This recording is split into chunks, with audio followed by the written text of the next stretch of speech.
Hi, my name's Kathy Cregan. I'm with Tax Magic Podcast. Hey, today's episode is more of a rant that reveals the insanity that we're dealing with. And please remember to like and subscribe, and if possible, to provide us a review if you want to. Hey, so in my rant today, it reveals the insanity that we are dealing with as a nation and tax preparers. Last month, President Trump sued the American people for $10 billion, which is more than his estimated current net worth. And in doing so, there's a backstory.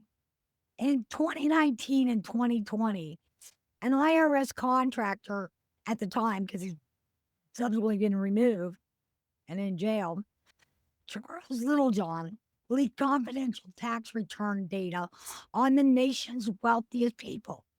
He released it to various news outlets, and under laws written to protect the wealthy from public scrutiny, which seems insane, but that leak was illegal.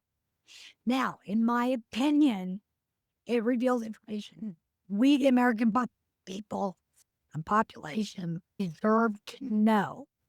And prior presidents have always provided the tax information voluntarily. Trump did not. Confirmed what many of us in the tax profession and general population already knew about a tax system that often allows the wealthiest individuals to pay a vastly smaller share of their income in federal taxes than the rest of us. It also revealed that Donald Trump, the wealthiest U.S. president in history, who broke long-standing precedent by refusing to disclose his tax and financial details, has long avoided paying the taxes funding the government over which he presided. I have read the tax returns. I've read the audit report, and I do not agree with the way some of the passive activity laws were applied. I've subsequently asked several agents, why couldn't we do the same for my clients? And their response was really crickets and no comment, as well as we can't comment on that. But there's nothing that can be done about that. Trump is estimated to have a wealth between $5 and $7 billion.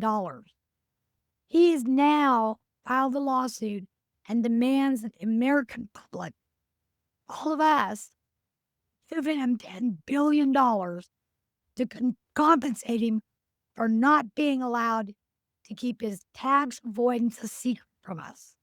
Now, why? Why are you so hell-bent on keeping it a secret? Let me make this crystal clear. There is absolutely no precedent for a sitting president to sue the government agencies that report to him. In my opinion, there's little chance that the government officials involved will respond to this absurd and absolutely astonishing situation objectively, as they might if any other individual besides their boss was involved. Trump's bending previously independent agencies to his will leaves us with no reason to give his government the benefit of any doubt regarding its ability to follow normal rules and laws and procedures in dealing with the Trump family.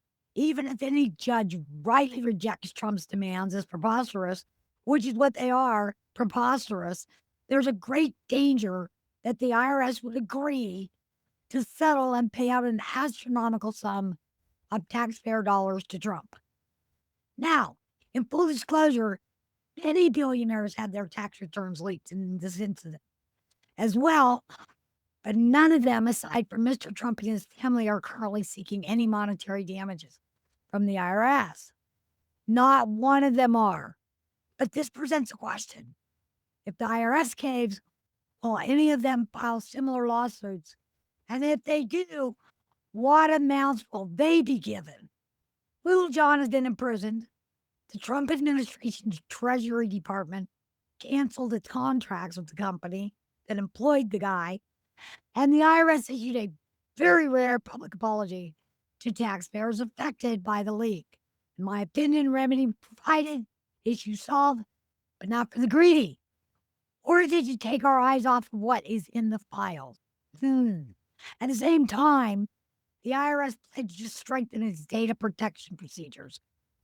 In the wake of this incident, and as its president, Mr. Trump, the president, has the authority to ensure those new safeguards are as robust and in place as possible, thereby ensuring it won't happen again. So, this is absolutely preposterous, in my opinion.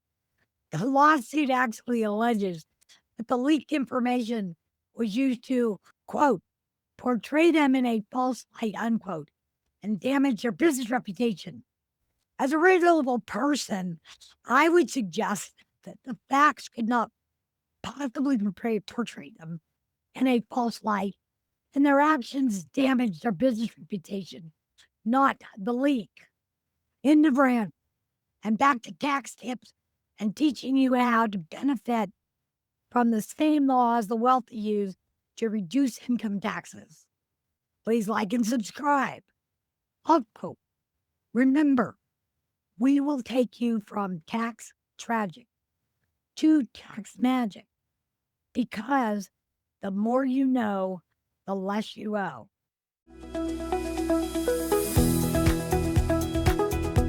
This content is for educational and entertainment purposes only and does not constitute professional advice of any kind. Always consult with your tax professional. Be sure to read this full disclosure. Listener discretion is advised.